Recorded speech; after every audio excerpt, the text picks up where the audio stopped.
So we're here today with Lucille. Her ex-husband had passed away and we used to take care of him. And today she's going to tell us some of her struggles and a little bit about her story. I think I was born a caregiver. I would agree with that. I think caregivers are born. I don't think they become caregivers. They have to have a certain kind of a heart. My struggles led me to, at the age of 42, go back to school and become a guidance counselor for the Department of Education. I worked with high school students and it was just wonderful. Helping people, I guess, is in my DNA. But, I had to learn a way to help without giving myself away. Right. So there was a learning process that had to go on with me as well. So yeah, I did that. I retired actually in 2010, and then I got a whole new profession with my youngest son, who has a developmental disability. It became a big thing. He got injured and could no longer manage, so I got involved with Office for People with Developmental Disabilities, and that was a whole journey for him. And then my mother became ill. She died at 100. So I've been in this kind of caregiver role for a while. I was looking for a right word for it, vocation, if you will, for a long, long time. And thank you, God, for the people, including, Dr. Corleva and Kristen, who have been there to support and help. What's most important, I found, within myself was to be really caring in my profession and in what I do. You really have to care. It's a gift. It's not something you can go to school and learn. You learn how to do it, but you have to have a heart to put behind the knowledge. So so it continues, on. My ex-husband walked to my house with a rollator, and 3 miles with a rollator, told me he needed help. He said, I can't take care of you, but I did get him services. And you even from having supports, it's an overwhelming job. How was it when John got sick? It was really difficult, but it was, I have to say, it was a huge lesson in forgiveness, because we had been divorced 30 years prior. Right. And we didn't get divorced because it was nice. Fast forward, it's really bad. He had Parkinson and cancer, melanoma, and needed constant care. I try to tell people you have to get hired help, because the work of supervising their services and taking care of their needs and bills and everything has to get done. It's a lot of work just getting them to doctor's offices until finally, got so bad that people came. And I have to say again, Dr. Corleva's office, it was wonderful. He needed nursing care. He needed that several days a week. I had found really worked to find really good aides. They don't come easily. Right. And you just have to keep working at it until you get the right ones. But managed it, and I began to care about him. I couldn't do the physical. I was boundaried with it. I really cared about him as a human being so sick and in so much pain, and have to work the system. You really have to fight for the services that the sick person needs. Well, that's the problem, and it shouldn't be so difficult. It shouldn't be. I think, in suggestions, I thought about that, and I said, there's so many levels of issues that you have, and the beginning, I'm kind of mixing it all together, but it begins with having ready or available help for the caregivers, because you're alone in this, and people don't know what to do. Right.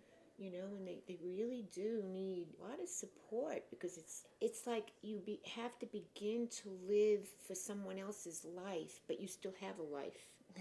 Yes. And Very so well it said. gets really complicated and difficult and exhausting and emotional trauma. You get angry, but you can't get angry at the person.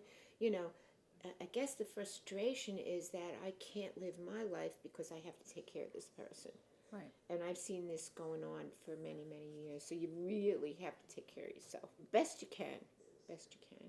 And I want to thank you, because after he passed, you gave the charity a lot of supplies that went to patients who needed them. But I couldn't see these things being wasted. Right. When there's so many needy people.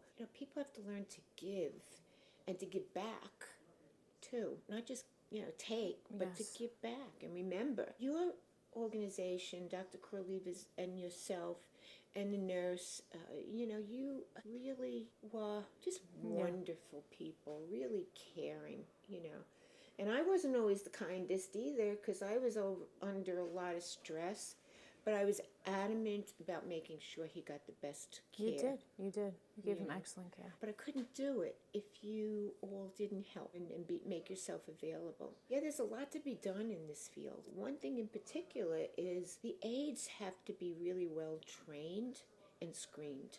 Well, that's what we want to do. God willing, like I said, if we get the financial backing, we want to train our own aides. Yes, they have the right way. Exactly. Because it's so difficult, particularly, yes, if you're living with the person, and that's not to be misunderstood, because usually it's an elderly person taking care of an elderly person, so that's not a good situation either. Right. But it's really important to have aides that know what they have to do and teach the caregiver, this is what the aide is trained to do. Not only that, to have compassion. Yes. That is in your job. Any medical professional, anyone in the medical field, if you do not have compassion, it's the wrong field for you. Exactly. Don't do it. Right. And that includes the aides. That's why screening is so important. They have to really understand that it's people's lives. Right. It's not just a job. Right. But they also should be compensated properly. 100%. That's another piece of it, And it's not easy. Like, God bless the aides that do show the compassion and do their job accurately. It's not easy to deal with a sick patient and attend to their needs 8 hours, 12 hours, whatever it is. I'm not begrudging them of that. No. It's, it takes a special person and the right training and the training of the proper bedside manner, which, And how to interact with the family and teach the family as well. Right. This is the aide's job. Right. And for me, I learned over the years, the aide's job is 100% care of the patient.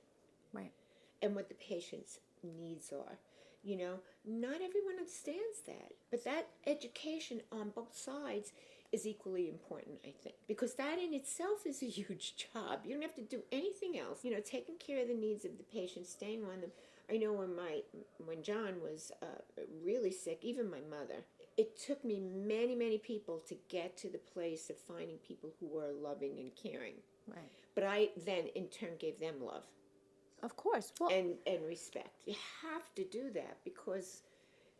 Listen, I think that in society in general, I don't know if it's from COVID, from all this technology, communication is lacking. Children nowadays don't even know how to communicate properly. Yes. The whole system needs to change, but like I said, especially in the medical field, this should be a whole year of training about bedside manner, compassion, and how to treat a patient the correct way. And understanding that people doing this, whether it's the family member or the aide, they get overwhelmed at times. Of course. And we have to support that. That has to be a team. Yeah. The aides and the family. It needs to be a team. I don't believe that we should treat aides as hirees, if you will. Right. I believe that the work they do is invaluable. And commendable, because I've seen some excellent aides, and I said, like, wow, like it's there. It's a hard job. But it goes two ways. Like, if the family understands properly, then the aide responds to it. People respond to kindness and respect. Right. Some people cut off. That person is not welcomed again. Right.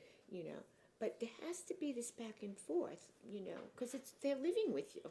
Right. And it's a relationship. You've got to be a lot of gratitude both ways, value of one another. So that's, I guess, what I can say.